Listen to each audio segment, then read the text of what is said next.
और हर वर्ष अयोध्या के लोगों का खूब खूब स्वागत सम्मान जनकपुर में होता है। अद्भुत, ये तो बहुत पुरानी रीति चली आ रही है और आज भी इसको मनाते हैं लोग आनंद से, श्रद्धा से, विश्वास से। और भैया तो श्री राम जी ने धनुष के लिए मध्य से तोड़ दिया, यद्यपि तोड़ने का विचार नहीं था। प्रत्यंचा चढ़ाने लगे, धनुष टूट गया। भगवान ने कहा तुम टूट गए, बोले आपको जोड़ना था इसलिए हम टूट गए। भी ठीक है। यही क्षण राम मध्य धनु तोड़ा। मध्य शब्द का प्रयोग क्यों आया, इस विषय में अनेक संतों के अपने अपने विचार। कुछ कहते कि नहीं साहब, नीचे पाताल, बीच में पृथ्वी, ऊपर आसमान, तो आसमान में धनुष नहीं टूटा, नीचे पाताल में धनुष नहीं टूटा, मध्य वाली पृथ्वी में धनुष टूटा, इसलिए मध्य शब्द का प्रयोग आ गया। एक संत ने कहा नहीं, मुख्य रूप से रामचरितमानस में 3 नगरियों की कथा है। इसके अयोध्या, मिथिला और लास्ट की लंका। लंका में धनुष नहीं टूटा, फर्स्ट की अयोध्या में धनुष नहीं टूटा, मध्य की मिथिला में धनुष को टूटा है, इसीलिए मध्य शब्द का प्रयोग आ गया। एक संत ने कहा मेरे ख्याल से सभा के मध्य में धनुष रखा था, उस सभा के मध्य में राम जी ने धनुष को तोड़ा, इसीलिए मध्य शब्द का प्रयोग हुआ। एक संत ने कहा नहीं, बात ये है कि धनुष भी 3 हुए। दधीचि ऋषि की हड्डियों से 3.5 अस्त्र बने थे, आपको स्मरण होगा। दधीचि ऋषि की हड्डियां बहुत मजबूत थी। पहले तो मामला ऐसा कि जब छोटे थे दधीचि ऋषि तो जिस विद्यालय में पढ़ते थे, राजा का लड़का भी उसी विद्यालय में पढ़ता। अब दोनों बचपन के मित्र भी थे और मित्रता में कभी कभी लड़ाई झगड़ा भी हो जाता है।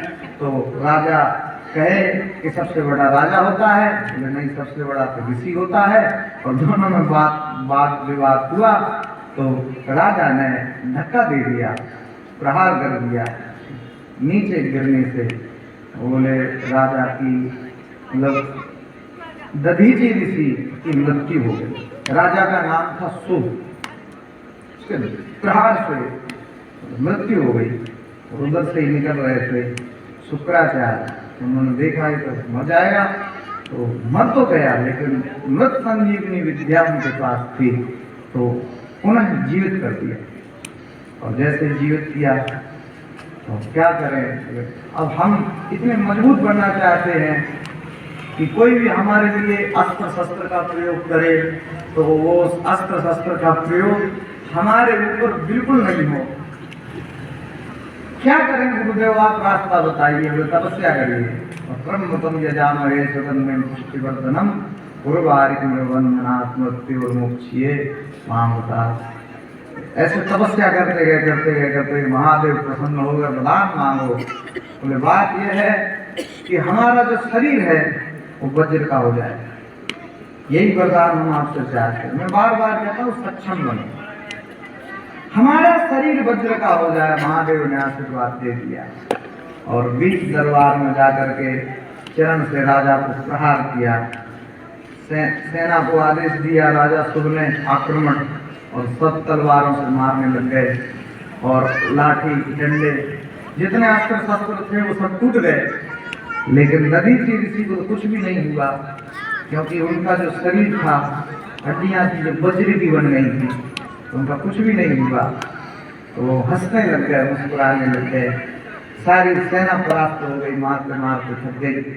बोले महाराज क्षमा करो। बोले अब तो ठीक है। तो ऐसी बात है, उनका जो शरीर था वो वज्र का था। तपस्या करते करते प्रभु में लीन थे। कथा भागवत जी में आती है, सुनी होगी। वृत्तासुर नाम का दैत्य मर नहीं रहा था, क्या करें। दधीचि ऋषि से उनकी हड्डियों का दान मांग लो। उससे 3.5 अस्त्र बने थे। 3 तो धनुष बने थे, एक तो बना था गांडीव जो अर्जुन के पास था।